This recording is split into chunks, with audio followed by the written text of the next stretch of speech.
Hello guys, வணக்கம். இந்த video என்ன பார்க்க போதும் பார்த்தீங்கன்னா, நான் freelancer.comல எவ்வளோ ஏர்னிங் பண்ணியிருக்கேன் அப்படின்றத உங்களுக்கு காமிக்க போகிறேன். இது வரைக்கும் நீங்கள் இன்னும் சப்ஸ்கிரைப் பண்ணலாம், கண்டிப்பாக சப்ஸ்கிரைப் பண்ணிடுங்க. வாங்க வீடியோக்குள்ளே போகலாம். freelancer.com ஓப்பன் பண்ணிங்கன்னா அப்படி தான் காமிக்கும். ஜனவரி, பிப்ரவரி, மார்ச் வரையும் எவ்வளோ ஏர்னிங் பண்ணியிருக்கேன் அப்படின்றத உங்களுக்கு காமிக்கிறேன். ஒர்க் இன் ப்ராக்ரஸ்ன்னு காமிக்கிறது வந்து நான் இப்போ ஒர்க் எடுத்திருக்கேன், இன்னும் பண்ணலை, பண்ணிகிட்டு இருக்கேன். அதுக்குள்ளே அமௌண்ட் வந்து பெண்டிங்கில் இருக்குது. ஜனவரி, பிப்ரவரி, மார்ச் வரையும் ஏர்னிங் வந்து 1,41,000 ஏர்ன் பண்ணியிருக்கேன். அதில் கமிஷன்ஸ் அந்த மாதிரிலாம் எடுப்பாங்க, மெம்பர்ஷிப் அந்த மாதிரிலாம் எடுப்பாங்க. அது 14,000 14,745 அவங்க freelancer.com எடுத்திருக்காங்க. அது எடுத்தது போக 1,26,000 நான் எனக்கு பணம் வந்திருக்கு அக்கௌண்ட்டுக்கு. 1,26,000 வந்து இந்த 3 மாதத்தில் நான் ஏர்ன் பண்ணியிருக்கேன். அதாவது ஜனவரி, பிப்ரவரி, மார்ச் இந்த 2009. எல்லா டைமும் இப்படி ஏர்ன் பண்ண முடியுமா? இவ்வளோ 1,20,000 ஏர்ன் பண்ணியிருக்கீங்க, இவ்வளோ ஏர்ன் பண்ண முடியுமா அப்படின்னு கண்டிப்பாக இவ்வளோ ஏர்ன் பண்ண முடியாது. சில ப்ராஜெக்ட் பெருசாக இருக்கும், சில ப்ராஜெக்ட் சின்னதாக இருக்கும். உங்களுக்கு கிடைக்கிறத பொறுத்து இருக்குது. இதே வந்து 2017 நான் எவ்வளோ ஏர்ன் பண்ணியிருக்கேன்னு காமிக்கிறேன். 2,72,000 2017 ஃபுல்லாக ஏர்ன் பண்ணியிருக்கேன்.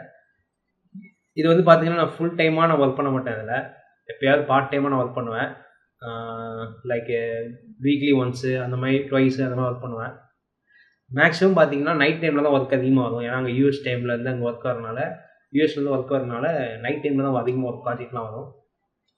இதனால தான் என்னால் வந்து ட்ராவல் பண்ண முடியுது. freelancer.comல எப்படி அக்கௌண்ட் ஓப்பன் பண்ணுறது அப்படின்றத காமிக்கிறேன். ஃபஸ்ட்டு freelancer.com அப்படின்ற வெப்சைட் ஓப்பன் பண்ணிக்கோங்க. அதனால் ஐ வாண்ட் டு ஒர்க் அப்படின்னு சொல்லி கொடுக்கணும். நீங்கள் ஒர்க் பண்ண போகிறதுனால இமெயில் ஐடி ஃபில் பண்ணிடுவோம்.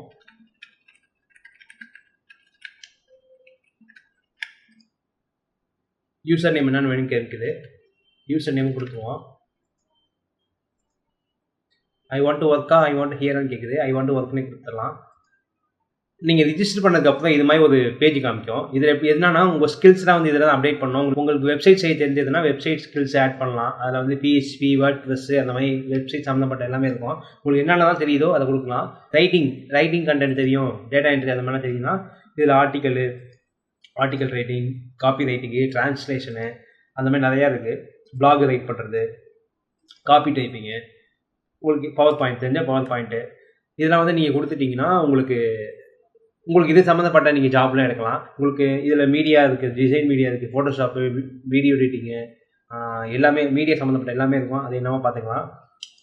ஏகப்பட்ட ஸ்கில்ஸ் இருக்குது. இதில் நீங்கள் எது வேணுமோ அதை நீங்கள் அதை செலக்ட் பண்ணிக்கோங்க. பேர் கேட்குது, பேர் கொடுத்துறேன். லாங்குவேஜ் வந்து இங்கிலீஷ், ஹிந்தின்னு ஆட்டோமேட்டிக்காக வந்திருக்கு, தமிழ் அதில் வரல. ஸோ அதனால் இங்கிலீஷ் கொடுத்துருவோம். நம்ம எக்ஸ்பீரியன்ஸ் எப்படி உங்களுக்கு இந்த ஸ்கில்ஸில் நீங்கள் உங்களுக்கு நல்லா டைப் பண்ண தெரிஞ்சுதுன்னா இன்டர்மீடியட், அட்வான்ஸ் கொடுக்கலாம். நான் பிகினரே கொடுக்குறேன். நெக்ஸ்ட் ஸ்டெப் போகிறேன். நீங்கள் உள்ளே ரிஜிஸ்டர் பண்ணும்போது பேமெண்ட் கேட்கும். வெரிஃபை பேமெண்ட் தான், உங்களுக்கு பேமெண்ட்லாம் எடுக்க மாட்டாங்க. நீங்கள் உங்கள் கார்டு, விசா கார்டு ஏதாவது வச்சு, மாஸ்டர் கார்டு ஏதாவது வச்சுருந்தீங்கன்னா ரிஜிஸ்டர் பண்ணி உள்ளே போயிருங்க. உங்களுக்கு வந்து பேமெண்ட் வெரிஃபை பண்ணுவாங்க. எதுக்காகன்னு பார்த்தீங்கன்னா நீங்கள் ஒரு உண்மையான ஆள் தானா அப்படின்றத வெரிஃபை பண்ணுறதுக்காக உங்கள் கார்டு கொடுக்க சொல்லுவாங்க.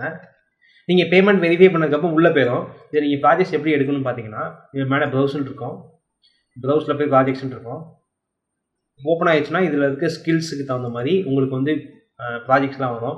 Right 10 resume for various position. உங்களுக்கு ரெஸ்யூம் டைப் பண்ண தெரிஞ்சதுன்னா அவங்க இது மாதிரி எனக்கு வேணும் ரெஸ்யூம்னு கேட்டாங்கன்னா ரெஸ்யூம் டைப் பண்ணலாம். ரொம்ப ஈஸியான ஜாப் தான். ரெஸ்யூம் டைப் பண்ண தெரிஞ்சால் நீங்கள் ரெஸ்யூம் டைப் பண்ணி ஏர்னிங் பண்ணலாம். இதுக்கு பார்த்தீங்கன்னா அவங்க எவ்வளோ பே பண்ணுறாங்கன்னு பார்த்தீங்கன்னா $250 $750 பே பண்ணுறாங்க. $250 $250 தான் கமிஷன் போக உங்களுக்கு ஒரு 12,000 14,000 உங்களுக்கு வரும். ஸோ நீங்கள் இதுமாதிரி ப்ரௌஸ் பண்ணி ப்ராஜெக்ட்ஸ் பார்த்தீங்கன்னா இது மாதிரி நிறைய ப்ராஜெக்ட்ஸ் இருக்கும். இதில் பார்த்தீங்கன்னா ரெஸ்யூம் டைப் பண்ணுறதுக்கு ப்ராஜெக்ட் இருக்குது, ட்ரான்ஸ்லேட் பண்ணுறதுக்கு ப்ராஜெக்ட் இருக்குது, looking for business plan and presentation, ஒரு பிளான் ப்ரெசன்டேஷன் பண்ணுறதுக்கு உள்ள கண்டென்ட் டைப் பண்ண எனக்கு அப்படின்னு கேட்டிருக்காங்க. அது மாதிரிலாம் உங்களுக்கு டைப் பண்ண தெரிஞ்சதுன்னா கண்டிப்பாக நீங்கள் இந்த ஜாப்பில் எடுத்து பண்ணலாம். freelancer.com பற்றி நிறைய பேர் வீடியோ போட்டுருவாங்க, அதெல்லாம் செக் பண்ணி பாருங்கள். தமிழ்லேயே நிறைய ஏகப்பட்ட வீடியோலாம் இருக்குது, அதெல்லாம் பாருங்கள். நீங்களும் இந்த மாதிரி ஃப்ரீலான்ஸ் வெப்சைட்டில் வந்து ஏர்னிங் பண்ணலாம். கண்டிப்பாக போய் செக் பண்ணுங்கள், கண்டிப்பாக ரிஜிஸ்டர் பண்ணுங்கள். உங்களுக்கு ரொம்பவே ஹெல்ப்ஃபுல்லாக இருக்கும். நீங்கள் ஒரு ஜாபு போய் தான் ஏர்னிங் பண்ணுறதுன்னு அவசியம் இல்லை. இது மாதிரி கூட வீட்டிலேருந்தே ஒர்க் பண்ணலாம். நான் கிட்டத்தட்ட ஒரு 4 வருஷமாக இப்படி தான் ஒர்க் பண்ணிகிட்டு இருக்கேன் வீட்டிலேருந்து. இந்த வீடியோ உங்களுக்கு கண்டிப்பாக ஹெல்ப்ஃபுல்லாக இருக்கும்னு நினைக்கிறேன். கண்டிப்பாக நான் சப்ஸ்கிரைப் பண்ணலாம், கண்டிப்பாக சப்ஸ்கிரைப் பண்ணியிருக்கேன். See you, bye from Bhuvani. அடுத்த வீடியோவில் பார்க்கலாம். பீஸ்.